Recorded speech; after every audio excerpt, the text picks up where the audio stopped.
మంచిదండి, చాలా సంతోషం. మరి ఉదయకాలపు ఆరాధన కొరకు కూడి వచ్చిన మనకందరికీ కూడా మన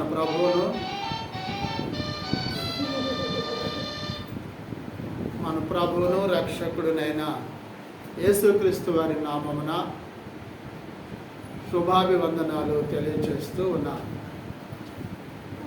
ఈ దినము మరి దేవుని సత్యమైన వాక్యాన్ని పరిశుద్ధ గ్రంథంలో నుండి మనము కొన్ని విషయాలను నేర్చుకుందాం.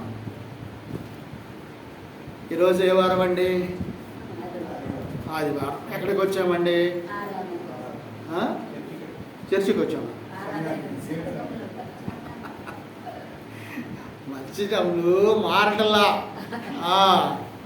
రేటు రాసు మారటల్లా నువ్వు అలవాటైపోతుందా? మార్చుకో భాష మార్చుకో. దేవుని నువ్వు క్రీస్తు సంఘంలోనే నువ్వు కొంతవరకు తర్ఫీదు అవుతున్నావు, జ్ఞానాన్ని పొందుతున్నావు, బలపరచబడుతున్నావు, ఆర్థికంగా కూడా కొంత గొప్ప నిన్ను ప్రోత్సాహపరుస్తున్నారు కదా. మరి ఇంకా నేను పక్కదారిలోకి వెళ్తాను, పక్కలోకి ఇటువైపు వెళ్తానని అనుకుంటే ఎట్లా? అలాగ ఉండొద్దండి ఎవరు కూడా. సంఘంలోకి వస్తున్నప్పుడు మనము ఒక యజమానుడికి లోబడినప్పుడు మరి ఇంకొక యజమాని వైపు చూడొచ్చండి?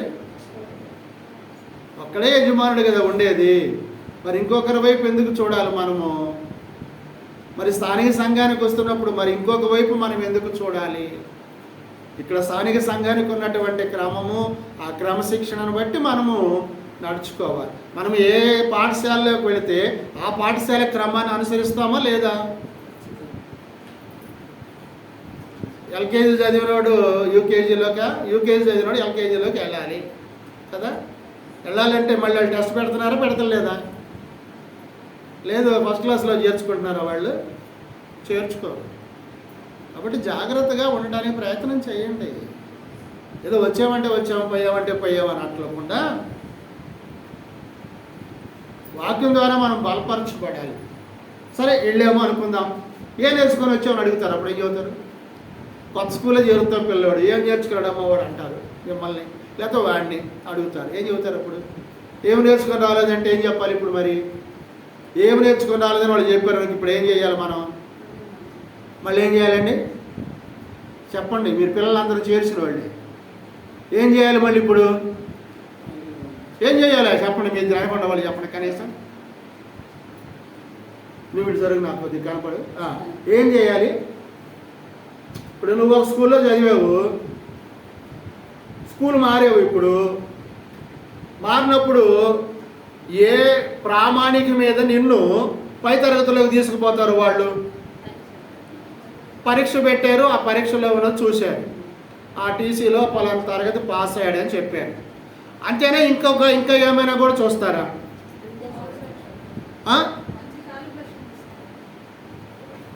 ఆ తరగతికి సరిపడినటువంటి జ్ఞానం ఉందా లేదా అని నిన్ను పరీక్ష చేస్తారు కదా.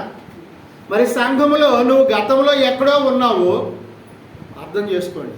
మీరు గతంలో ఎక్కడో ఉన్నారు, అక్కడ ఏమి నువ్వు పొందేవో తెలియదు, ఏమి గ్రహించేవో నువ్వు తెలియదు. మరి ఇక్కడికి వచ్చిన తర్వాత నిన్ను గూర్చి బాధ్యతగా ఇక్కడ మరి శ్రద్ధ తీసుకోవాలా వద్దా? ఏమండి? మరి అక్కడ నీకు ఏం జరిగిందో మాకు తెలియదు కదా.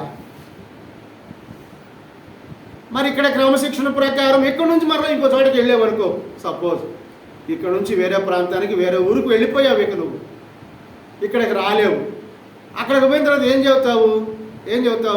ఆదివారం ఎక్కడికి వెళ్ళేదాని అమ్మంటే ఏం చెబుతావు? పలానా స్థానిక సంఘానికి వెళ్ళానండి అని చెబుతావు. ఏం చెప్పారమ్మా అక్కడనంటే ఏం చెబుతావు? ఏం చెబుతారు చెప్పండి? ఏమైనా ఇంటికి చూడడానికి? ఏమైనా ఇంటికి చూడడానికి? అలాంటి ప్రశ్నలు మనకి రాకూడదు. సరే, ఎందుకు ఇప్పుడు మనం కూడుకున్నాం ఇక్కడ? ఎందుకు కూడుకున్నాము? దేవుణ్ణి ఆరాధించడానికి కూడుకున్నాం కదండి. ఆరాధన మనం పాడినాం ఇందాక కీర్తన ఒకటి, తండ్రి అయిన యెహోవా మా దేవాని ఆరాధన ఆరాధన నీకే మా ఆరాధన అని పాట పాడాం.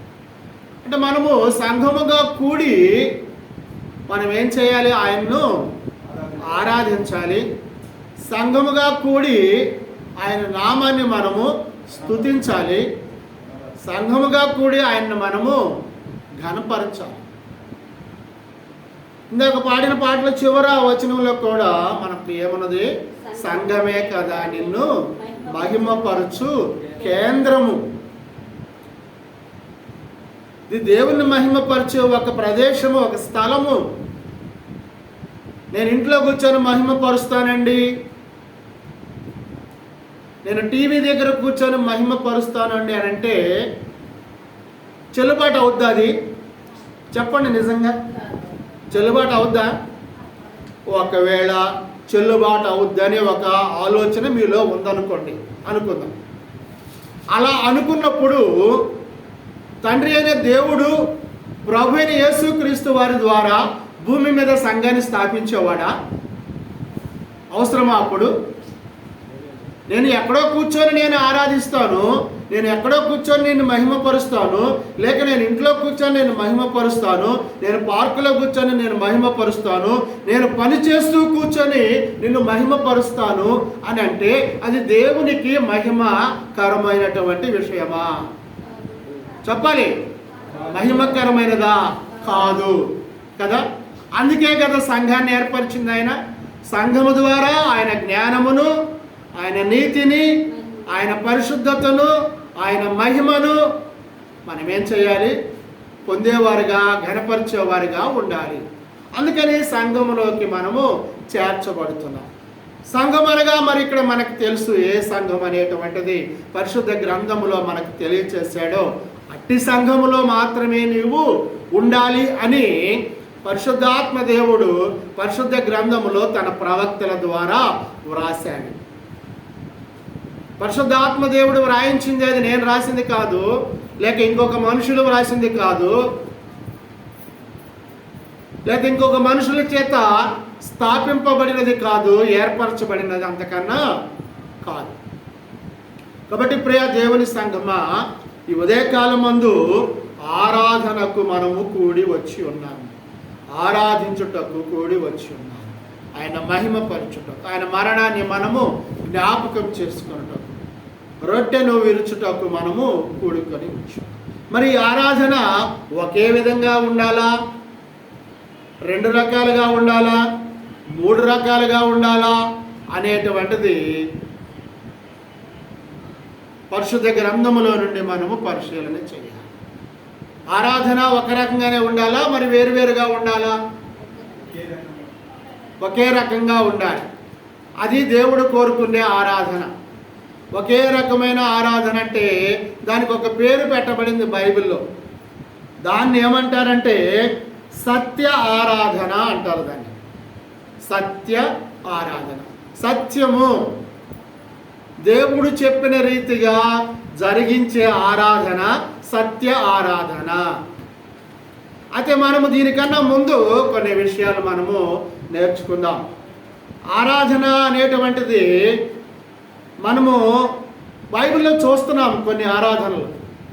అయితే ఏ ఆరాధనకు దేవుడు తన అంగీకారాన్ని తెలియచేస్తున్నాడో మనం చూడాలి. ఇప్పుడు ఆరాధన అనేటువంటిది మనము 3 విధాలుగా చూస్తున్నాం, లేక 3 రకాలుగా మనం చూస్తున్నాం. ఆరాధన అంటే జాగ్రత్తగా వినండి. ఆరాధన 3 విధాలు లేక 3 రకాలు అనేది మనం బైబిల్లో చూడబోతున్నాం. ఏది దేవుడు నీకు ఆజ్ఞాపిస్తున్నాడో దాన్ని నువ్వు చేయమంటున్నాడు ఇక్కడ. కాబట్టి 3 చెప్పాడు కాబట్టి 3 చేద్దామా? 3 చేద్దామా? లేదా ఈ వారం ఒకటి, వచ్చే వారం ఒకటి, వచ్చే వారం ఒకటి చేద్దామా? అలా చేయడానికి అవకాశం ఉందా? లేదు. 3టిల్లో ఆయనకు అంగీకారమైనది ఏది, దానిని మనము చేయాలి. అప్పుడు ఆయన మహిమపరచబడతాడు, ఆయన పూజించబడతాడు. కాబట్టి మనకు 3 ఆరాధనలు మనకు కనపడుతున్నాయి బైబిల్లో. అవి దేవునికి అంగీకారమైనవో కావో మనం నేర్చుకోవాలి. ఇప్పుడు మత్తయి సువార్త 15వ అధ్యాయంలో, మత్తయి సువార్త 15వ అధ్యాయంలో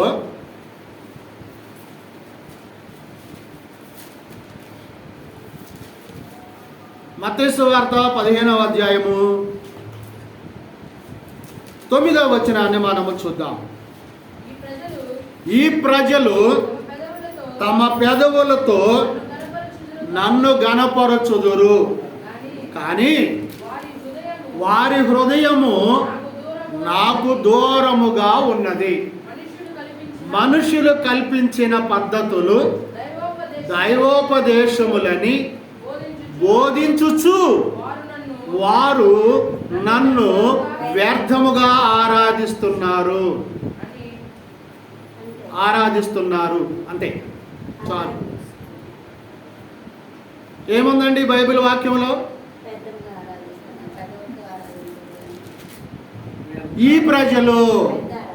ఈ ప్రజలంటే ఎక్కడోళ్ళు? ఎవరోళ్ళు? వైఎస్ఆర్ కాలనీలో వాళ్ళ? ఏమండి? భారతదేశంలో వాళ్ళ? అమెరికా దేశంలో వాళ్ళ? లేకపోతే ఇంక అన్ని దేశాల వాళ్ళ? ఈ ప్రజలంటే ఎవరికి చెందుతుంది? ఇది లోకమంతయు ఉన్న ప్రజలకు చెందుతుంది. ఇది ఈ ప్రజలు తమ పెదవులతో నన్ను గణపరుచుచున్నారు, కానీ వారి హృదయము నాకు దూరముగా ఉన్నది. పెదవులతో మాట్లాడుతుంటారు, పై రొలుతూ ఉంటారు జనాలు. అబ్బో ఏమి ఒలకపోస్తారో ప్రేమ, ఆ మాటల్లోనే ప్రేమ ఉండి ఇక అసలు అబ్బో ఇక వీళ్ళని మనం మర్చిపోకూడదు, వీళ్ళని మనం విడిచిపెట్టకూడదు అన్నట్టుకుంటుంది. అది చిన్న వయసులో ఉన్న వాళ్ళకి అలాంటి మాటలు రావచ్చు, పెద్ద వయసులో ఉన్న వాళ్ళకి కూడా అలాంటి మాటలు రావచ్చు. కాబట్టి ఇక్కడ ఏమన్నాడు చూడండి, వారు తమ పెదవులతో నన్ను గణపరచుదురు, కానీ ఏంటంట? పెదవులతో గణపరుస్తున్నారు, కానీ దేనితో గణపరచాలని దేవుడు కోరుకుంటున్నాడు కదా? హృదయంతో గణపరచాలని కోరుకుంటున్నారు. కానీ వాళ్ళు హృదయంతో గణపరుస్తున్నారా? లేదు అనేది మనకు క్లియర్గా అర్థమవుతుంది. అయితే మరి ఎలాగా వాళ్ళు చేస్తున్నారో చూడండి. ఎలాగా చేస్తున్నారంటే వాళ్ళు మనుషులు కల్పించిన పద్ధతులు, మనుషులు అంటే లోకంలో ఉన్న మానవాళి అందరూ కూడా కొన్ని పద్ధతులను వారు ఏర్పరచుకున్నారు. వారికి నచ్చిన పద్ధతులను వారు ఏర్పరచుకున్నారు. ఆ పద్ధతులను బట్టి వారు ఏం చేస్తున్నారు? దేవుణ్ణి ఆరాధిస్తున్నామని వారి పెదవులతో ఆరాధిస్తూ వారి హృదయాలను దేవునికి ఇవ్వకుండా మానవ కల్పితమైనటువంటి పద్ధతులతో ఆరాధిస్తున్నారు. మానవ పద్ధతులతో, మానవుని యొక్క ఆలోచనలతో దేవుణ్ణి ఆరాధిస్తే ఆ ఆరాధన దేవునికి అంగీకారం అవుతుందా? చెప్పండి, అంగీకారం అవుతుందా? దాన్ని ఏం చెబుతున్నారు వీళ్ళు? దైవోపదేశములని బోధించుచున్నారు వాళ్ళు. ఇదే దేవుని ఉపదేశం, ఇదే దేవుడు ఏర్పరిచిన సంఘం, ఇదే ఆరాధన, ఇదే క్రమము, ఇదే పద్ధతి అని వాళ్ళు చెబుతున్నారు. అదే దైవోపదేశాలని వాళ్ళు చెబుతున్నారు. దేవుడు ఈ రకంగానే ఉపదేశించాడు అని వాళ్ళు చెబుతున్నారు. అని ఎవరు చెబుతున్నారు ఈ మాట? ఎవరు చెబుతున్నారు? ఎక్కడ చెబుతున్నారు ఈ మాట? పరిశుద్ధ గ్రంథములో ప్రవక్తల ద్వారా, అపోస్తలుల ద్వారా, భక్తుల ద్వారా, ఆయన శిష్యుల ద్వారా తెలియచేస్తూ ఉన్నారు. మనుషులు కల్పించిన పద్ధతులు దైవోపదేశములని బోధించుచు, మనుషులు కల్పించిన పద్ధతులు. సంఘము క్రీస్తు కట్టాడా? మనుషులు కట్టారా? మరి మనుషులు కట్టిన సంఘంలో ఉండి నువ్వు ఆరాధిస్తే అది దేవుడి కట్టిన సంఘం అని నువ్వు వారికి చెబుతూ ఆరాధిస్తుంటే అది దైవోపదేశములు అవుతాయా? అందుకని అంటాడు, మనుషులు కల్పించిన పద్ధతులు దైవోపదేశములని బోధించుచు వారు నన్ను ఎలా ఆరాధిస్తున్నారంట? వ్యర్థముగా ఆరాధిస్తున్నారు. వాళ్ళు అనుకుంటున్నారు, మేము ఆరాధనకి వెళ్తున్నాము, మేము ఆటో ఎక్కి వెళ్తున్నాము, మేము డబ్బులు ఇచ్చి వెళ్తున్నాము, మా దూరంగా ఉన్న చర్చికి వెళ్తున్నాము, మా దగ్గరికి 1000 మంది వస్తారు, 100 మంది వస్తారు, 50 మంది వస్తారు. ప్రయోజనం ఏముంది? ప్రయోజనం ఏమనుందా? అది ఎవరు కల్పించింది? అది ఎవరు కల్పించింది? చెప్పాలి మీరు, ఎవరు చెప్పండి. మనుషులు కల్పించిందని బైబిల్ చెబుతుంది, నేను చెప్పడం కాదు. మనుషులు కల్పించినది వాళ్ళు ఏం చదువుతున్నారు? ఇదే దేవుని ఉపదేశం అంటున్నారు. ఏమంటున్నారు వాళ్ళు? ఇదే దేవుని ఉపదేశం. దేవుని ఉపదేశం అంటే దైవోపదేశాలు. దేవుడు మాట్లాడుతున్నాడు ఇలాగానే ఆరాధించమంటున్నాడు. పెదవులతో ఆరాధించమన్నాడా? నీ హృదయం నాకు ఇవ్వమన్నాడా? ఏమండి, నీ హృదయం నాకు ఇవ్వమన్నాడు కదా. ఇప్పుడు పెదవులు కావాలా? దేవుడికి హృదయం కావాలా? హృదయం ఇస్తే పెదవులు అదే పని చేస్తుంది కదా. నువ్వు హృదయం ఇవ్వకుండా అదేంతో చేస్తున్నావు? పెదవులతో చేస్తున్నావు. ఎవరి కల్పితాలు అవి? మానవ కల్పితాలతో చేస్తున్నావు. మానవ కల్పితాల్లో ఇప్పుడు మన దగ్గర ఆరాధనలో మానవ కల్పితాలతో కూడినటువంటి ఆరాధన మన మధ్య జరుగుతుందా? ఇక్కడ జరుగుతుందా? ఏమేంటి ఆ మానవ కల్పితాలు చూద్దాం. మానవ కల్పితాలు ఏమేంటి అండి? వాక్యమునకు విరుద్ధమైనవన్నీ మానవ కల్పితాలే. వాక్యమునకు విరుద్ధమైనవన్నీ మానవ కల్పితాలే. క్రొత్త నిబంధనలో మరి ఈ రీతిగా పరిశుద్ధాత్మ దేవుడు తెలియపరుస్తుంటే మనమేమో ఆరాధనకి వెళ్తున్నాం. శుక్రవారం వెళ్తారు ఆరాధనకి, శనివారం వెళ్తారు ఆరాధనకి, సోమవారం వెళ్తారు ఆరాధనకి, బుధవారం వెళ్తారు, గురువారం వెళ్తారు, ఆదివారం కూడా వెళ్తారు. ఆరాధన అంటే ఏ రోజు అండి? ఆరాధన అంటే ఏ రోజు? అది ఎవరి దినం? అది ఆయన కొరకే ప్రత్యేకింపబడిన దినం. అది ప్రభువు దినము. అది ప్రభు యేసుక్రీస్తు వారు పునరుద్ధానం చెందిన దినం. అది ఈ లోకమునకు గొప్ప రక్షణ తెచ్చి ఈ లోకమునకు ఈ లోకములో ఉన్న మానవాళికి నిత్య జీవమును ఇవ్వటానికి ప్రభు యేసుక్రీస్తు వారు పరలోకమునకు ఎక్కిపోయిన పునరుద్ధానము చెంది ఉన్న దినము కదా. సోమవారం అయితే చెప్పాలి. సోమవారం ఎక్కిపోయాడా? మంగళవారం ఎక్కిపోయాడా? బుధవారం ఎక్కాడా? గురువారం ఎక్కాడా? శుక్రవారం ఎక్కాడా? శనివారం ఎక్కిపోయాడా? ఏ రోజు ఎక్కిపోయాడు ఆయన?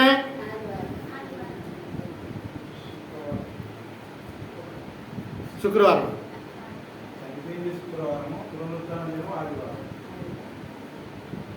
పరలోకంలోకి ఎక్కిపోయింది. ఆ రోజు ఏ రోజు? ఆ రోజు ఏ రోజు అండి? అది కూడా అదేగా.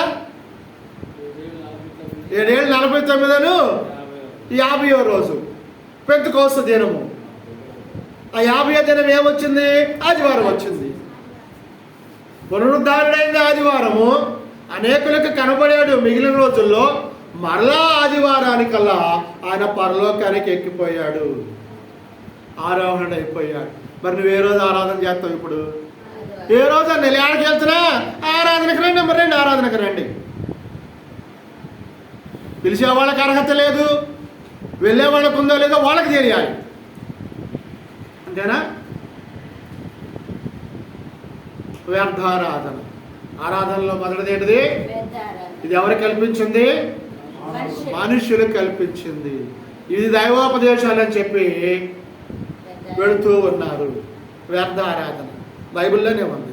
వారు వ్యర్థముగా ఆరాధిస్తున్నారు. వారి ఆరాధన నాకు అంగీకారము కాదు. తెలిసిందా ఇప్పుడు ఏ ఆరాధన? ఇక్కడ వ్యర్థమైన ఆరాధనలో ఏముంది? మనుషులు కల్పించిన పద్ధతులు. అవి చప్పట్లు కావచ్చు, వాయిద్యాలు కావచ్చు, ఇంకా ఏదైనా కావచ్చు. ఆయనకు అంగీకారమైనవి ఏది కాకుండా ఉంటుందో అవన్నీ వ్యర్థమైనవే. మరి అటు వాని వైపు నువ్వు వెళుతుంటే నువ్వు దేవుణ్ణి ఆరాధిస్తున్నావా, దేవుణ్ణి మహిమపరుస్తున్నావా? నీకు తెలియదు ఈ విషయము. నువ్వెప్పుడు వినలేదు ఈ మాట బైబిల్లో, ఎప్పుడో చదవలేదు ఈ మాట బైబిల్లో. నువ్వు ఎవరిని మోసం చేస్తున్నావు? ఎవరిని మోసం చేస్తున్నావు? నువ్వు ఎవరిని నువ్వు మోసం చేయలేవు. నిన్ను నువ్వే మోసం చేసుకుంటున్నావు. నువ్వు మోసపోతూ అనేకులను ఆ మార్గంలోకి నువ్వు నడిపించడానికి ప్రయత్నిస్తున్నావు. గుడ్డివాడు గుడ్డివానికి త్రోవ చూపినట్లుగానే ఉంటుంది. ఇద్దరేళ్ళు ఎక్కడ పడతారు? ఇద్దరేళ్ళు ఎక్కడ పడతారండి? గోతిలో పడతారు. మరి వ్యర్థారాధన, దైవోపదేశములు కాని దానిని ఆరాధిస్తున్న వ్యక్తి, ఒక వ్యక్తి అక్కడికి నడిపిస్తున్నప్పుడు వీళ్ళిద్దరూ కలిసి ఎక్కడికి పెడతారు? ఏ గోతిలోనికి అప్పుడు వెళ్ళేది? మరణకరమైన గోతిలోనికి, నాశనకరమైన ఊబిలోనికి, నాశనకరమైన గుంటలోనికి, పాతాళమే వారి అంతం. వారి అంతం ఏంటిది? పాతాళమే. మరి ఇప్పుడు చెప్పండి, ఎవరు వెళ్తారో? మరి వాక్య ప్రకారంగా ఎవరైతే ఉంటారో, వాక్య ప్రకారంగా ఎవరైతే ఆరాధనకు నడిపించబడతారో, వాక్య ప్రకారంగా ఎవరైతే బాప్తిజం పొందుతారో, వాక్య ప్రకారమైన పరిశుద్ధ గ్రంథములో చెప్పబడిన సంఘములో ఎవరైతే ఉంటారో, ఆయన ఆజ్ఞాపింపబడిన రీతిగా ఆయన ఆరాధిస్తారో, వారు చేసే ఆరాధన దేవునికి అంగీకారమైనది. పెదవులతో ఆరాధించేది కాదు, మానవ కల్పితములతో ఆరాధించేది కాదు, మానవ కల్పిత పద్ధతులతో చేసే ఆరాధన అంతకన్నా కాదని పరిశుద్ధ గ్రంథము తెలియపరుస్తుంది మనకి. కాబట్టి ప్రియ దేవుని సంగమా, ఈ ఉదయకాలం ముందు నీ హృదయంలో ఒక్కసారి నువ్వు గద్దించు. నీ హృదయాన్ని అడుగు, నేను ఇప్పటి వరకు ఎక్కడికి వెళ్ళాను, ఇప్పుడు ఎక్కడికి వెళుతున్నాను? మానవ కల్పితమైన పద్ధతులు ఉంటే అది ఆయనకు సంబంధించింది కానే కాదు. చాలా అంతవరకు దానికి చాలా ఇంకా ఎక్కువ కావాలి. చాలా రెండవది పరిశుద్ధ గ్రంథంలోనే ఉంది. రెండవది కూడా ఆల్రెడీ చేస్తారో చూద్దాం. వాళ్ళు దేవునికి ఇష్టమైన వాళ్ళో కాదో చూద్దాం. ఈ రెండింటిని బట్టి నువ్వు ఇష్టమైన దానివో కాదో చూద్దాం, నువ్వు ఇష్టమైన వానివో కాదో చూద్దాం. రెండవది అపొస్తలుల కార్యాల గ్రంథము 17వ అధ్యాయము 23వ వచనాన్ని చూద్దాం. అపొస్తలుల కార్యాల గ్రంథము 17వ అధ్యాయము 23వ వచనాన్ని చూద్దాం. ఏమంటున్నాడండి?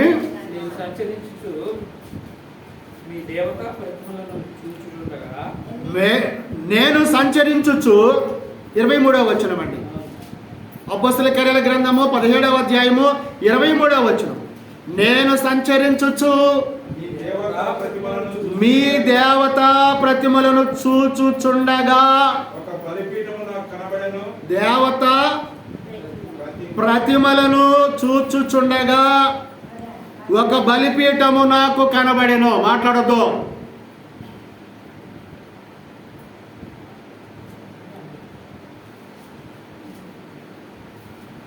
మీరు బైబిల్ తీయలేరు, అందుకని మీరు రాసుకోవడానికి ప్రయత్నం చేయండి. అది గుర్తుపెట్టుకుంటే మీరు ఎవరి దగ్గర అయినా ఈ మాట చెప్పడానికి మీకు అవకాశం ఉంటుంది. ఎందుకంటే ఈ బైబిల్ తీసుకుని ఇంట్లో చేస్తాం, మళ్ళీ అక్కడే పెట్టేస్తాం. ఓ పేపర్ మీద రాసుకున్నాం అనుకో, వ్యర్థారాధన ఈ వచనంలో చూపిస్తున్నాడు, తెలియని ఆరాధన ఈ వచనంలో చూపిస్తున్నాడు, ఇది దేవునికి అంగీకారం కాదని చెప్తున్నాడు అనేది నువ్వు ఇతరులకు చెప్పాలంటే నీకు తెలియాలా వద్దా? నువ్వు ఏ ఆరాధనకు వెళ్తున్నావు, ఇదే ఆరాధన జరుగుతుందా నువ్వు వెళ్ళే చోట అని నువ్వు ప్రశ్నించగలిగే ధైర్యము నీలో ఉంటుంది. చూడండి ఏమన్నాడు? నేను సంచరించుచు మీ దేవతా ప్రతిమలను చూచుచుండగా ఒక బలిపీఠము నాకు కనబడెను. ఏం కనపడింది? బలిపీఠం. ఈ చర్చిలో బలిపీఠం ఉందా? ఈ చర్చిలో బలిపీఠం ఉందా?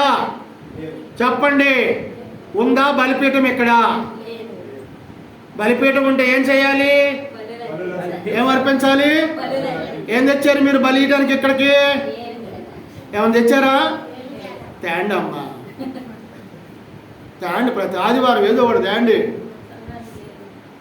అలాంటివి లేవా? తెస్తామా? తేవాల్సి వచ్చిద్దామా? నేనా తేవాల్సి వచ్చిద్దామా? లేవంటే చూద్దాం, బైబిల్ వాక్యంలో చూద్దాం. మనం కాదు చెప్పుకోవాలి, మనం చెప్పుకోవడం కాదు, పరిశుద్ధ గ్రంథంలో ఏం చెప్పాడో చూద్దాం.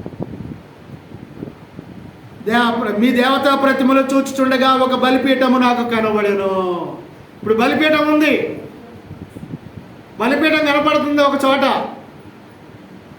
దాని మీద ఏం రాసి ఉందో చూడాలి. బలిపీఠం మీద ఏదో ఒకటి రాయాలిగా, రాసి ఉండాలిగా. ఇక్కడ బలిస్తారు, బలిచ్చేది ఇదే స్థలము, బలిచ్చేది ఇక్కడ నుంచే, ఇక్కడే కోస్తాము, ఇక్కడే నరికేస్తాము. కోళ్ళను, కుక్కలను, గేదెలను, బరిగెడ్లను, ఆవులను అన్నింటిలో ఇక్కడే నరికేస్తామని ఉంటుందిగా కదా. మరి అది రాసి ఉండాలి. ఇక్కడ ఏమి రాసి ఉందో చూద్దాం. దాని మీద తెలియబడని దేవునికి అని వ్రాయబడి ఉన్నది. నీ దేవుడు తెలిసినవాడా తెలియనివాడా? ఎవరైనా. మరి అక్కడ ఏం రాయబడింది? తెలియబడని దేవునికి. అంటే తెలియబడని దేవునికి నువ్వు ఆరాధించడానికి నువ్వు దేవుని స్థలం అని చెప్తూ మానవ కల్పితమైన దానిని ఆరాధించడానికి తెలియబడని దేవుణ్ణి నువ్వు ఆరాధిస్తున్నావు. తెలియబడని దేవుణ్ణి. నీ దేవుడు తెలిసినవాడా తెలియనివాడా? నీకు నీ దేవుడు ఎరుకైన వాడా కాదా? మరి అక్కడేముంది? దేవతా ప్రతిమలు ఉన్నాయి. ఇంకా అక్కడ ఏమున్నాయి? బలిపీఠం ఉన్నది. ఆ బలిపీఠం మీద ఏమున్నది? తెలియబడని దేవునికి అని వ్రాయబడి ఉన్నది. ఇక్కడ ఏమైనా వ్రాయబడి ఉన్నవా? ఇక్కడ ఏమైనా వ్రాయబడి ఉన్నవా? బలిపీఠం మీద కానీ ఇంకెక్కడైనా కానీ వ్రాయబడి ఉన్నవా? ఏమైనా ఉన్నవా? బొమ్మలో ఏమైనా పటాలు ఉన్నాయా? ఏమైనా ఫోటోలు ఉన్నాయా? ఈవెన్ యేసు ప్రభు వారి ఫోటోలు అయినా ఉందా ఇక్కడ? ఎందుకని? అదే ఆయనకి అంగీకారం కాదు ఇక్కడ ఉంటే. తెలియబడని దేవునికి అని వ్రాయబడింది. కాబట్టి మీరు తెలియక దేని యందు భక్తి కలిగి ఉన్నారో దానినే నేను మీకు ప్రచురపరుచుచున్నా. ఏదైతే తెలియదో ఆ తెలియని దాన్నే తెలియబడుతుంటారు. అక్కడ ఆ తెలియని దాన్నే వాళ్ళు బోధిస్తూ ఉంటారు. తెలియబడింది దాన్ని రాయబడింది కానీ అక్కడ మరి వాళ్ళు బోధించేది ఇప్పుడు తెలిసిందా తెలియందా? అది ఎక్కడున్నది? తెలియదు ఎక్కడుంది? పరిశుద్ధ గ్రంథంలో ఉందా? పరిశుద్ధ గ్రంథంలో లేదు. పరిశుద్ధ గ్రంథంలో ఉంటే తెలియబడినది, పరిశుద్ధ గ్రంథంలో లేకపోతే తెలియబడనిది. ఫ్యాన్ స్పీడ్ పెట్టాయట వెళ్ళి వచ్చేవారిని.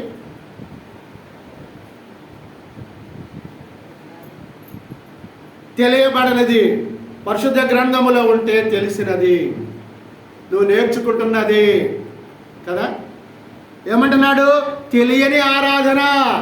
ఇప్పుడు వాళ్ళు ఏం చేస్తున్నారంట? తెలియని ఆరాధన చేస్తున్నారు. ఇందాకేమో వాళ్ళు పెదవులతో చేశారు, వాళ్ళ హృదయంతో చేయలేదు. మానవ కల్పితమైన పద్ధతులు, దేవుడి కల్పించిన పద్ధతులు ఇవేనండి. రండి, మీ అప్పులు తీరుతాయి, మీ రోగాలు పోతాయి.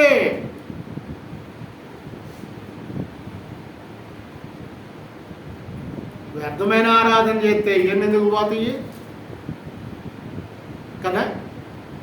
ఎప్పుడైతే నువ్వు సత్యమైన ఆరాధనలోనికి వస్తావో, సత్య సంఘాన్ని నువ్వు కనుగొంటావో, నువ్వు రక్షణలోకి బాప్తిస్మం ద్వారా నువ్వు రక్షించబడతావో, అప్పుడు నీ సమస్యకు పరిష్కార మార్గమైన చూపించేవారిగా ఉన్నాడు అనే విషయాన్ని నువ్వు గ్రహించి ఉన్నట్లయితే నువ్వు సత్య సంఘంలో ఉంటావు. మూడవ దానికి చూద్దాం. ఇప్పుడు మొదటిది ఏంటి? వ్యర్థారాధన. రెండవది ఏంటి? తెలియని ఆరాధన. మూడవది ఏంటో చూద్దాం. యోహాను సువార్త 4వ అధ్యాయము యోహాను సువార్త. ఎక్కడికి వెళ్ళాడు మీ అన్నయ్య ఫోన్ పట్టుకొని? ఎక్కడికి వెళ్ళాడు?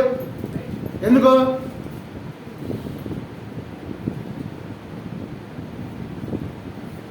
పేరుకేమో చర్చకు వస్తున్నారు, కానీ ఎక్కడుంటున్నారు మీరు?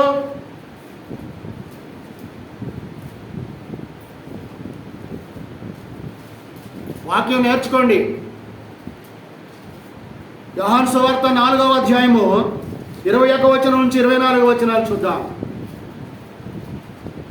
21వ వచనం నుంచి 24వ వచనం. అమ్మా, ఒక కాలము వచ్చుచున్నది, ఆ కాలమందు ఈ పర్వతము మీదనైనను యెరూషలేములోనైనను మీరు తండ్రిని ఆరాధింపరు. నా మాట నమ్ముము. మీరు మీకు తెలియని దానిని ఆరాధించువారు. మేము మాకు తెలిసిన దానిని ఆరాధించువారము. రక్షణ యూదుల నుండియే కలుగుచున్నది. అయితే యథార్థముగా ఆరాధించువారు, యథార్థంగా ఆరాధించే వాళ్ళు ఎలా ఆరాధించాలంట? ఆత్మతోనూ సత్యముతోనూ తండ్రిని ఆరాధించు కాలము వచ్చుచున్నది, అది ఇప్పుడును వచ్చే ఉన్నది. తను ఆరాధించువారు అట్టివారే కావాలనని తండ్రి కోరుకొనుచున్నాడు. నువ్వు కోరుకోవడం కాదు ఆరాధన. నువ్వు కోరుకున్న ఆరాధన కొరకు కాదు నువ్వు వెళ్ళాల్సిందే. నీకు నచ్చే ఆరాధన కొరకు కాదు నువ్వు వెళ్ళాల్సిందే. నీ హృదయము ఉల్లాసపడే ఆరాధన కొరకు కాదు నువ్వు వెళ్ళాల్సిందే. ఎక్కడికి వెళ్ళాలి? తండ్రి కోరుకునే ఆరాధన ఎక్కడైతే జరుగుతుందో అక్కడికి వెళ్ళాలి నువ్వు. అదే దేవుడు ఆశిస్తుంది నీ నుంచి. ఆ ఆరాధన ఎలా ఉంటుందంట? ఆత్మతోనూ సత్యముతోనూ ఆరాధించేటువంటి ఆరాధన, దేవుడు అంగీకారమైన ఆరాధన. అది దేవునికి, తండ్రికి, ఆయన కుమారుడికి ఇష్టమైన ఆరాధన. మరి దీన్ని విడిచిపెట్టి నువ్వు ఎక్కడికి వెళ్తున్నావు? ఇప్పటి వరకు ఎక్కడ ఉండొచ్చావు నువ్వు? అప్పటికి ఇప్పటికి తేడా లేదా? తేడా ఉందా లేదా? చెప్పండి అమ్మా. ఉందా? మరి ఉన్నప్పుడు ఇంకనూ కూడా మారదా? ఉన్నప్పుడు మారొద్దా ఇంకా? నేను పోయిన వారం బాప్తిసం గురించి చెప్పింది అందుకే. నేను అక్కడికి వెళ్ళాను కాబట్టి నేను అక్కడ క్రమంలో నడిచాను. మరి ఇక్కడికి వచ్చినప్పుడు క్రమం మారిపోయింది. క్రమం మారిపోయింది ఇక్కడ లేదా? మారిందా లేదా? ఈ క్రమం ఉందా నువ్వు తీసుకున్నప్పుడు? ఈ క్రమంలో నువ్వు తీసుకున్నావా? ఈ క్రమంలో చెప్పబడే సంఘమా అది? డైరెక్ట్గా అడుగుతున్నాను ఈరోజు. భయం ఎందుకు నీకు? భయం దేనికి? యథార్థమైందా కాదా? అక్కడ జరిగిన ఆరాధన వ్యర్థమైన ఆరాధన కాదా? అది మానవ కల్పితమైందే కదా. నెలకోసారి ఇచ్చేది మానవ కల్పితము, 3 నెలలకోసారి ఇచ్చేది మానవ కల్పితము. వాక్యానుసారంగా జరిగిన ఆరాధన అంతా కూడా మానవ కల్పితము. దైవోపదేశాలు చెప్పారు వాళ్ళు. నువ్వు పడిపోయావు అక్కడ, మంచిది. మరి ఇప్పుడు సత్యాన్ని తెలుసుకున్నావు. మరి ఇప్పుడు సత్య మార్గంలో రావాలంటే నువ్వేం చేయాలి? వ్యర్థమైన దాన్ని విడిచిపెట్టాలా వద్దా?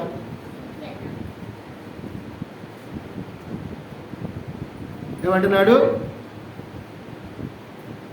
ఆత్మ అది ఇప్పుడు. అయితే యథార్థముగా ఆరాధించవాలి. యథార్థముగా ఆరాధించాలి. యథార్థతలో సత్యం ఉన్నది, యథార్థతలో నీతి ఉన్నది, యథార్థతలో పరిశుద్ధత ఉన్నది, యథార్థతలో నిష్కపటము లేనిదిగా ఉంటుంది కదా. అందుకంటున్నాడు యథార్థముగా ఆరాధించువారు ఎలా ఆరాధించాలంట? ఆత్మతోనూ సత్యముతోనూ ఏం చేయాలి? తండ్రిని ఆరాధించాలి. ఎవరిని ఆరాధించాలంట? తండ్రిని ఆరాధించు కాలము వచ్చుచున్నది, అది ఇప్పుడు వచ్చే ఉన్నది. ఇప్పుడు ఆ ఆరాధన మనం జరుపుతున్నాము. ఇక్కడ తండ్రిని ఆరాధిస్తున్నాము. పెదవులతో ఆరాధించటంలా, మానవ కల్పితమైన పద్ధతులు లేవు ఇక్కడ ప్రతిమలు లేవు. తెలియబడని దేవుడు అనేవాడు ఇక్కడ లేడు. నీ కొరకు, నా కొరకు, మానవాళ్ళందరి కొరకు కల్వరి శిలువలో తన ప్రశస్తమైన రక్తమును చిందించి ప్రాణమును అప్పగించినటువంటి ప్రభువైన యేసుక్రీస్తు వారు ఉన్నారని నీకు తెలిసి ఉన్నది కాబట్టి నువ్వు ఈ స్థలంలోనికి ఆరాధనకు వచ్చావు కాదా? చూడండి, ఈ 3 ఆరాధనలు మనం చూసాం కదా బైబిల్లో. మరి ఈ 3 ఆరాధనల వివరాలు తెలియాలి కదా నీకు. ఇప్పుడు వివరాలు తెలియాలంటే నాకు 35 నిమిషాలు అయిపోయింది. ఇంకా 35 నిమిషాలు పట్టిద్దేమో. సరే, ఏదేమైనా కొంచెం 15 నిమిషాల లోపే నేను దాన్ని ముగిస్తాను. మత్తయి సువార్త 15వ అధ్యాయం 2 నుంచి 9 వచనాలు కానీ చూస్తే స్పీడ్గా వస్తాను. మత్తయి సువార్త 15వ అధ్యాయము 2వ వచనం నుండి 9వ వచనం వరకు టక్క మనం చదవాలి. నీ శిష్యులు చేతులు కడుక్కొనకుండా భోజనం చేయుచున్నారే, వారెందు నిమిత్తము పెద్దల పారంపర్యాచారమును అతిక్రమించుచున్నారని అడిగిరి. అందుకైన మీరును మీ పారంపర్యాచారము నిమిత్తమై దేవుని ఆజ్ఞను ఎందుకు అతిక్రమించుచున్నారు? మొట్టమొదటి ప్రశ్న. మనుషులు ఎవరికేశారు ప్రశ్న? ఇప్పుడు మనుషులు ఎవరికేశారు ప్రశ్న? యేసుప్రభు వారికి వేశారు. యేసుప్రభు వారు ఏం చెబుతున్నాడు మరలా వాళ్ళకి? మీరెందుకు ఆచరిస్తున్నారు వంశపారంపర్యపు ఆలోచనలు? ఏమన్నాడు? మనుషుల పారంపర్యపు ఆచారాలు. మా నాన్న వెళ్ళాడండి ఆ చర్చికి, మేము కూడా వెళ్తామండి. మీ నాన్న ఏం తిన్నాడు అక్కడ?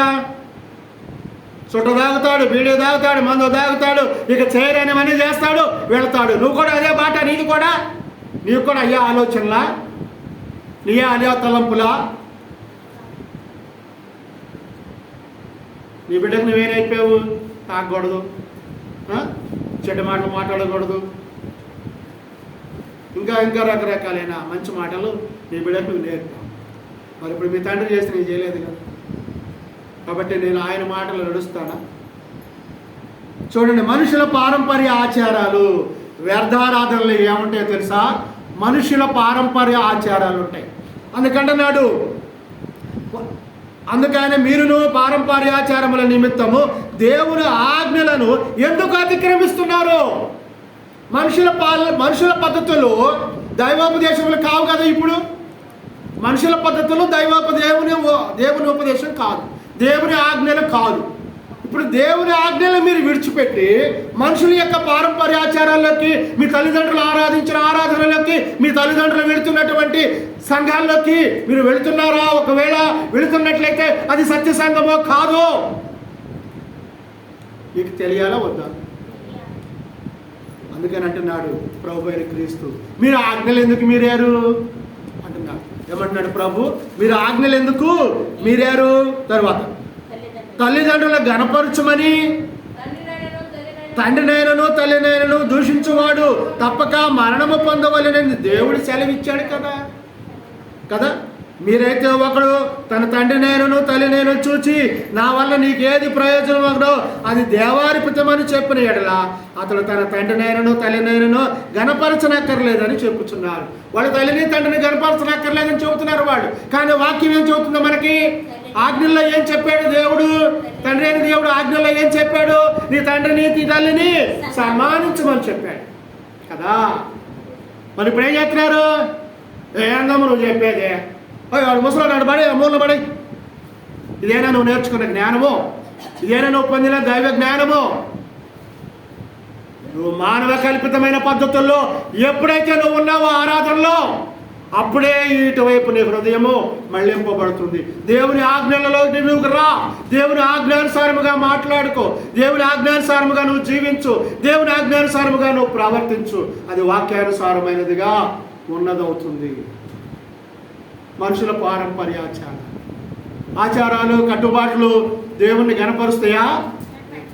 ఆచారాలు ఎవరు పెట్టుకున్నవి? మనుషులు అన్నాడు. పద్ధతులు ఎవరు పెట్టుకున్నవి? మనుషులు అన్నాడు. దేవుడు పెట్టినవి కాదు ఇది.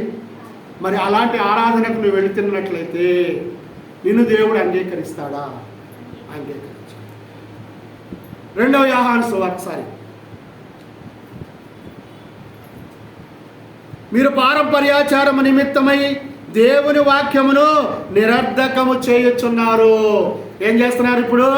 దేవుని వాక్యాన్ని వ్యర్థం చేస్తున్నారు. నిరర్ధకం అంటే వ్యర్థమే కదా, నిరర్ధకం చేస్తున్నారు.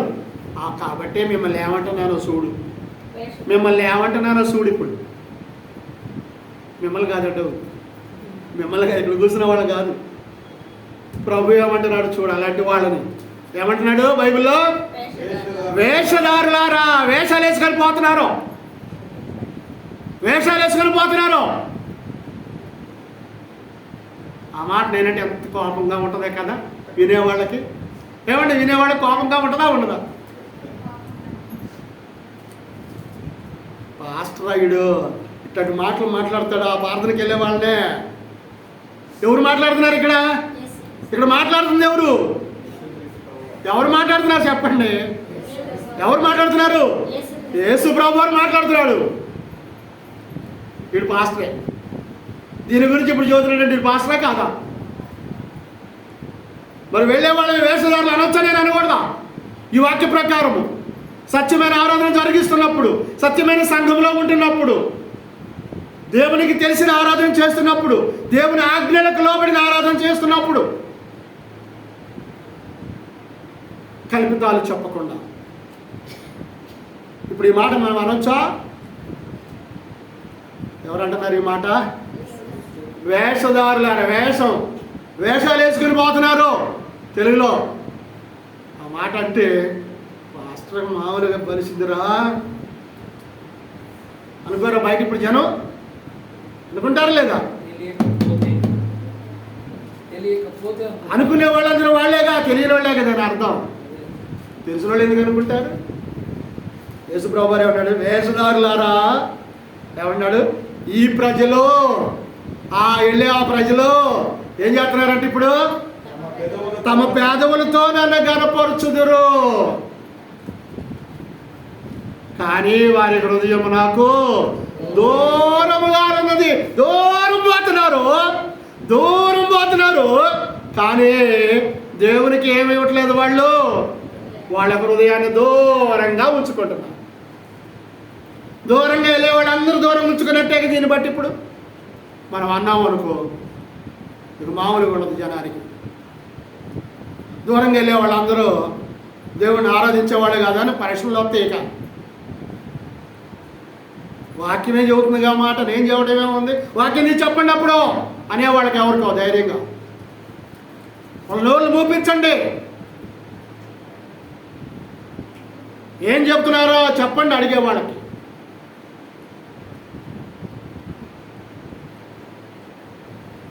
కానీ అన్నాడు ఇక్కడ, మరేం చేస్తున్నారు? పెదవులతో ఆరాధిస్తారు కానీ వారి హృదయము దూరంగా ఉంది. కాబట్టి వారి ఆరాధన ఎలాంటిదంట? మనుషులు కల్పించిన పద్ధతుల్లో ఉంటుంది, మానవ కల్పితమైన పద్ధతులు. అన్నీ అక్కడ మనుషులు కల్పించిన పద్ధతులే, ఒక్కటి కూడా దేవునికి ఇష్టమైనది లేదు. ఒకవేళ దేవుని గ్రంథం నుంచి చెప్పొచ్చు కానీ ఫాలోయింగ్ లేదు, అనుసరించే విధానం లేదు. అనుసరించే విధానం లేకుండా నువ్వు ఎంత నేర్చుకుంటే ఏముంది? మా అబ్బాయి తెలియగలిగాడండి, బడికి బాగుపోతే ఏముంది? మా అబ్బాయికి మంచి మార్కులు వచ్చినాడు పోయిన తరగతిలో, ఈ తరగతిలో వాడు బడికి వెళ్ళలేదు, ఏం లేదు. అత్తయ్య కాబట్టి ప్రియ దేవుని సంగమా, ఉదయకాలం నువ్వు ఎలా ఆలోచిస్తున్నావో చూడండి. రెండవ భాగాన్ని మనం చూద్దాం. అందులో యోహాను రాసిన రెండవ పత్రికలో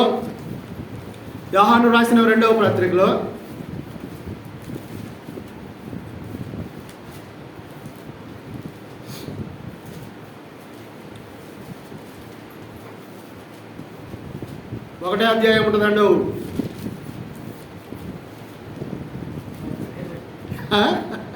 9-10 వచనాలు చూద్దాం. ఎవరు బోధ యందు? క్రీస్తు బోధ యందు నిలిచి ఉండక దానిని విడిచి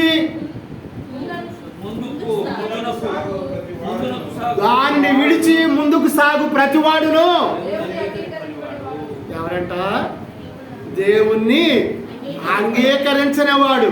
క్రీస్తు బోధను విడిచిపెట్టి క్రీస్తు బోధన విడిచిపెట్టి అంటే క్రీస్తుకి ఏమి ఇవ్వకుండా వాళ్ళు ఏమి ఇవ్వకుండా అండి, సందాలు ఇవ్వకుండానా? మరి ఏమి ఇవ్వకుండా? హృదయాన్ని ఇవ్వకుండా దూరంగా వెళ్తున్నారు. చెట్ల కింద ప్రార్థన, కొండల మీద ప్రార్థన, గుట్టల్లో ప్రార్థన, రేవుల్లో ప్రార్థన. నీ హృదయమే దేవునికి ఇవ్వకుండా నువ్వు కొండలకి వెళ్ళినా, గుట్టలకి వెళ్ళినా, రేవులకి వెళ్ళినా, అడవులకి వెళ్ళినా, పొలాల్లోకి వెళ్ళినా నీ ప్రార్థన వ్యర్థమే. రియలా కాదా ఇదంతా చెప్పండి? ఇప్పుడు మనం మాట్లాడుతున్న మాటలన్నీ నిజమా కాదా? వాక్యములో ఉన్న దానికి సరిపోతుందా లేదా? అది దూరంగా వెళ్ళిపోతుంది. నీ హృదయాన్ని ఎంత దూరపరుచుకుంటున్నావో నువ్వు కూడా దూరంగా ముందుకు సాగిపోతున్నావు. ఏ విషయాలేనంటయ్యా? చదువునాయన మళ్ళీ. ఎవరంట? క్రీస్తు బోధ యందు నిలిచి ఉండక ఆయన్ని విడిచి ముందుకు వెళ్ళిపోతున్నారు. కూతవేటలో నీకు స్థానిక సంఘం ఉంది. ఇక్కడ కూతవేటలో స్థానిక సంఘం ఉంది. ఇంకో గ్రామంలో కూతవేటలో ఇంకో గ్రామంలో ఇంకొక స్థానిక సంఘం ఉంది, క్రీస్తు సంఘము. విడిచిపెట్టి ఏమంటున్నారు? ఎక్కడికి వెళ్తున్నారు? వెళ్ళిపోతున్నారు, ముందుకు సాగిపోతున్నారు. నే సాగేదా యేసునిలో, నే సాగేదా యేసునిలో అని వెళ్ళిపోతున్నారు. యేసుతో నడిచేదా, యేసుతో నడుస్తారంట. దూరంగా సాగిపోతే వీళ్ళు యేసులో నడుస్తున్నారా? ఎవరిలో నడుస్తున్నారు?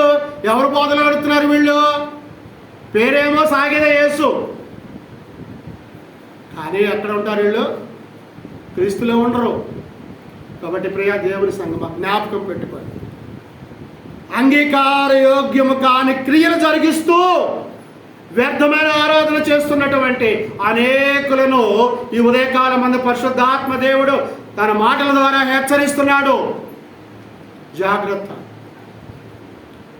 వ్యర్థ ఆరాధన. మూడవ విషయానికి ప్రకటన గ్రంథం 22వ అధ్యాయము 8వ వచనంలోనికి వద్దాం. ప్రకటన గ్రంథము 22వ అధ్యాయము 8వ వచనం.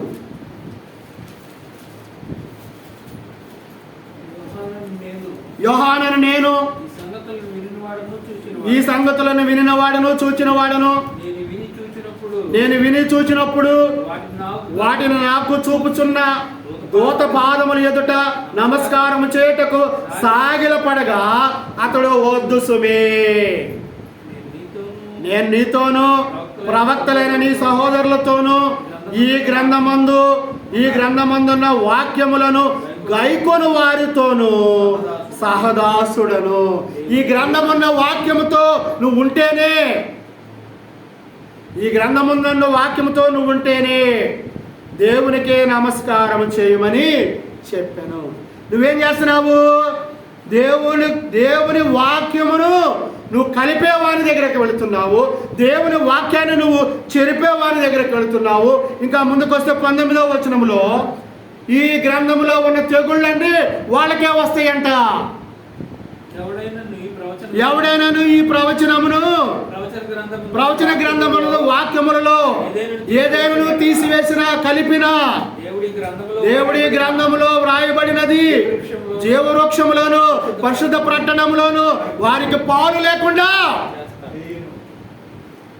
ఎవరు? రండి రండి, మీ దుఃఖ దినములు తీరతాయి, మీ అప్పులు పోతాయి. నీకు రక్షణే లేదు, నీకు అప్పులు ఎట్టబోతాయి. నీకు రక్షణే లేదు, నీ దుఃఖం ఎట్టబోతుంది. పోయిందా? పరుగో పరుగు, పరుగో పరుగు. ఇంకా ఎక్కువ మాట్లాడితే నాకు ఇంకా మంచి మాటలు సరిగా రావు. ఏమన్నాడు? వ్యర్థము వ్యర్థము వ్యర్థం. లూకా సువార్త 4:8 కూడా ఉంది, దేవుని కాక వేరెవ్వరినైనా ఆరాధించకూడదని. లూకా సువార్త 4వ అధ్యాయం 8వ వచనం. దేవుని కాక మరి ఎవ్వరిని కూడా ఆరాధించడానికి అవకాశము వీలు లేదంట. 4వ అధ్యాయము 8వ వచనం. అందుకు యేసు నీ దేవుడైన ప్రభువునకు మ్రొక్కి ఆయనను మాత్రమే సేవించవలెను. ఈ సందర్భం ఏంటిదో మనకు తెలుసు. సాతాను దగ్గర మాట్లాడుతున్నాడు. సాతాను గాడు యేసు ప్రభు వారిని బలహీనత పరచాలని ఉపవాసం ఉన్న దినములు 40 దినాలు ఉపవాసంలో ఉన్న సమయమందు ఆయన శరీరము బలహీనమైనప్పుడు ఆయన కొండ మీదకి తీసుకెళ్ళి ఏం చెప్తుంది, నువ్వు నా మాట విని దీనికి ఇక్కడ నుంచి దూకు, ఈ దీను 5 దీను ఈ 4 రొట్టెలు చెయ్యి ఇవన్నీ చెబుతున్నప్పుడు నీ దేవుడైన ప్రభువు మొక్కి ఆయనను మాత్రమే సేవించవలను. సాతానికే చెబుతున్నాడు దేవుడు, నువ్వు ఎవరిని సేవించాలని? దేవుణ్ణి సేవించాలి. మరి నీకు చెప్పట్లేదా? నీకు చెప్పట్లేదా? ఈ ఉదయకాలము ఏమన్నాడు? అందుకు దేవుని కాక వేరే ఎవరిని కూడా నువ్వు ఆరాధించడానికి వీల్లేదు. తెలియబడిన దాని లేదు, వ్యర్థమైన దాని లేదు, ఆరాధించడానికి అవకాశమే లేదు. అలాగే కొరింథీ సంఘములో ఉన్న వారు కూడా పునరుద్ధానమందు వారు విశ్వాసం ఉంచలేకపోతున్నారు. యేసు ప్రభు వారు 3వ దినమున తిరిగి లేస్తారని చెప్పిన విషయాన్ని వారు గుర్తుంచుకోలేని వారుగా ఉన్నారు. అపోస్తలుడైనటువంటి పౌలు గారు కొరింథీ సంఘములకు రాసిన మొదటి పత్రికలో మనం చూసినట్లయితే 15వ అధ్యాయం 14వ వచనంలో 15వ అధ్యాయం 14వ వచనంలో మరియు క్రీస్తు లేపబడి ఉండని ఎడల, ఇప్పుడు క్రీస్తు గారు లేపబడకపోతే మేము ఆయన గురించి ప్రకటన చేస్తుంటే అది వ్యర్థమా కాదా? ఆయన లేపబడితేనే ప్రకటన, ఆయన లేపబడితేనే సువార్త. సువార్త అనగా క్రీస్తు యొక్క మరణము, సమాధి, పునరుద్ధానమే సువార్త. అది రక్షణ సువార్త. కాబట్టి ఏమంటున్నాడు? దేవుణ్ణి కాక వేరే ఎవరినైనా ఆరాధించకూడదు అన్నాడు. పునరుద్ధానమునందు విశ్వాసము లేకపోవట, అక్కడ ఆ ప్రజలలో పునరుద్ధాన బలము అనేటువంటిది లేదు అనేటువంటిది వాళ్ళు నమ్మి ఉన్నారు. అప్పటి కాలంలో ఇంకా కొంచెం లోతుకి వెళ్ళాలి దానికి. అప్పటి ప్రజలు పునరుద్ధానాన్ని నమ్మలేదు. వాళ్ళ మనుషుల్ని నమ్మారు. వాళ్ళకి చెప్పబడినటువంటి ప్రవక్తల మాట నమ్మారు. కానీ దేవుడు పునరుద్ధానుడు లేపబడతాడనే విషయాన్ని వారు నమ్మలేదు. కొలస్సీయులకు రాసిన పత్రికలో కూడా చెప్తున్నాడు. ఆయన ఏం చెప్తున్నాడో తెలుసా? దినములను మాసములను ఆయన ఆచరించడం లేదు. అమావాస్య రోజు ప్రార్థన, నిండు పౌర్ణమి రోజు ప్రార్థన కదండి. ఉపవాస ప్రార్థన ఏ రోజు పెడతారు? అమావాస్య రోజు. అమావాస్య రోజు ప్రార్థన. అమావాస్యను ఎవరు వ్యతిరేకిస్తున్నారు? అమావాస్య రోజు పండగ, పున్నమి రోజు పండగ, నెలపొడుపు రోజు పండగ లేవా? కొలస్సీయులకు రాసిన పత్రిక 2వ అధ్యాయం 16వ వచనంలో కాబట్టి అన్నపానముల విషయంలోను, పండుగ అమావాస్య విషయంలోను, అది వాటి విషయంలోనైనాను వారికి తీర్పు తీర్చే ఎవరికి అవకాశము ఇయ్యకుడే. ఎవరికి కూడా నువ్వు అవకాశం ఏమవుతావు? ఇదంతా ఏంటంట? ఇది ఒక నీడ మాత్రమే. నీడ నిజమైద్దండి? నీడ నిజమైద్దా? ఇక్కడ నేను నిలబడ్డాను, ఆయనకి నీడ కనపడుతుందా లేదా? ఆ లైట్ వెలుతురికి అది నిజమా? నేను నిజమా? నీడ నిజమా లేక వెలుగు నిజమా? వెలుగు నిజమా? నీడ నిజమా? వెలుగే నిజమా, నీడ కాదు. నీడలో జీవం లేదు, వెలుగులో శక్తి ఉన్నది, నిజములో పవర్ ఉన్నది. నీలో ఏ పవర్ ఉండాలి? ఇప్పుడు దేవుని యొక్క మహాశక్తి ఉండాలి. కాబట్టి ప్రియ దేవుని సంగమ, వ్యర్థారాధనలో ఇన్ని చూసాం. దాని తర్వాత చెడుబడి తెలియని ఆరాధన ఇందాక చూసాం కదా. 17వ అధ్యాయంలో మనం చూసాం. 31వ వచనం దాకా వెళితే అక్కడ అవగాహన లేకుండా ఆరాధన చేస్తున్నారు వాళ్ళు. వాళ్ళకి అవగాహన లేదు. ఏమి చేయాలో ఏమి చేయకూడదో వాళ్ళకి అవగాహన లేదు, ఆలోచన లేదు, వాక్యం లేదు, వాక్యాన్ని అంగీకరించరు, వాక్యం తెలియదు. అలా ఆలోచిస్తూ వాళ్ళు ఏం చేస్తున్నారు? తెలియని ఆరాధన వారు చేస్తూ ఉన్నారు. అపోస్తలుల కార్యాల గ్రంథం 17వ అధ్యాయము 23 నుంచి 31వ వచనాల్లో మనం చూస్తే అక్కడ అవగాహన లేకుండా చేసేటువంటి ఆరాధన మనకు కనబడుతుంది. నేను ముగిస్తాను, ముందుకు వస్తాను. పౌలు ఆ అరియోపగ మధ్య నిలిచినప్పుడు చెప్పినదేమనగా, ఏథెన్సు వారలారా, సమస్త విషయములలోనూ అతి దేవతా భక్తి కలిగిన వారుగా ఉండునట్లు కనబడుచున్నారు. కొలస్సీ సంఘంలో ఉన్న వాళ్ళు కూడా ఇప్పుడు ఎలా ఉన్నారంట? అలా ఉన్నారని పౌలు గారు ఆలోచనలో ఉండి వాళ్ళకి ఆ మాట తెలియజేస్తున్నాడు. అతి దేవతా భక్తి, అబ్బో భక్తి ఎక్కువైపోయింది అంటారే మనోళ్ళు. అతి దేవతా భక్తి దేవుని భక్తి కాదండు. దేవుడా దేవత మనకి వాళ్ళు ఏమంటే ఏ భక్తి చూపిస్తున్నారు? వాళ్ళు దేవతలంటే ప్రతిమలను చూపిందా ఇందాక మొదట్లోనే మనకి. కాబట్టి దేవతా భక్తి దేవుని భక్తి కాదు, దేవతా భక్తి దైవ భక్తిని పోలి ఉన్నది.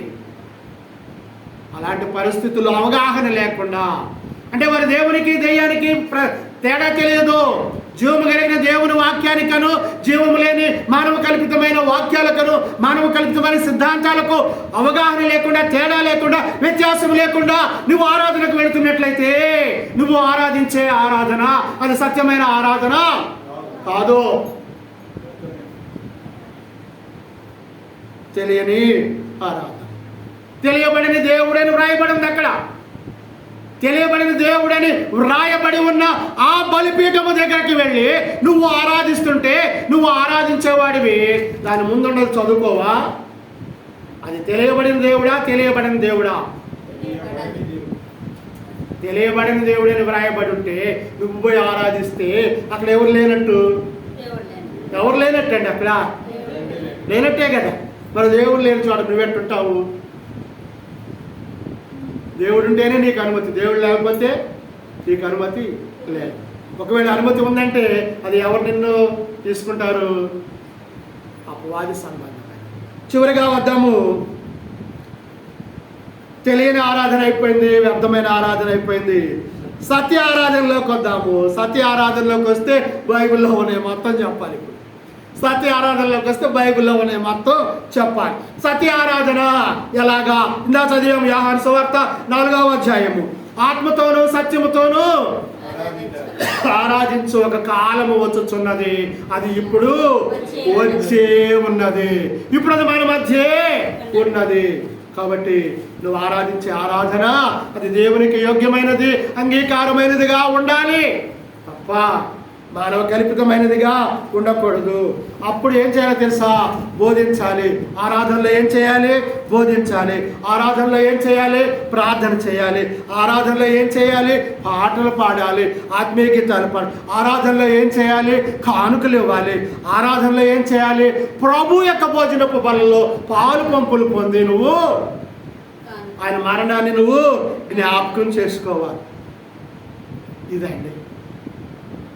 ఇదండి ఆరాధన. ఏది ఆరాధన? ఇప్పుడు సత్యమైన ఆరాధన ఎలా ఉండాలంట? ఆరాధనలు ఏమేమి ఉండాలి? బోధించాలి, అక్కడ పాటలు పాడాలి, ప్రార్థన చేయాలి, వాక్యాన్ని బోధించాలి, ప్రభు యొక్క భోజనపు బలలో ప్రభు మరణాన్ని జ్ఞాపకం చేసుకోవాలి. వర్ధిల్లిన కొలది నువ్వు దేవుని సన్నిధానానికి కానుకలను నువ్వు ఇవ్వాలి.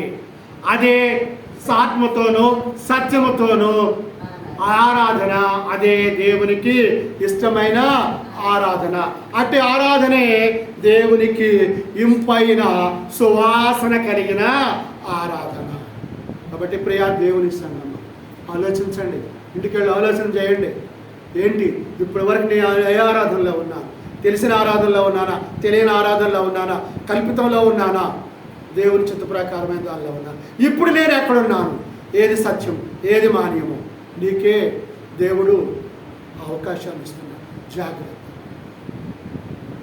నువ్వు సత్యమైన ఆరాధనలో ఉండి దేవుని నామాన్ని మహిమపరిచి, దేవుణ్ణి ఘనపరిచి, నువ్వు దేవునితో జీవించేవారిగా ఉండాలని ప్రభు పక్షాన మిమ్మల్ని అందరినీ బ్రతిమాలుతూ ఈ లైవ్ ద్వారా వీక్షిస్తున్న బిడ్డలకును చేరువన్న మీకును మీ అందరికీ కూడా మరి వందనాలు తెలియజేస్తూ ఈ మాటలు ముగిస్తున్నాను. వందనాలు.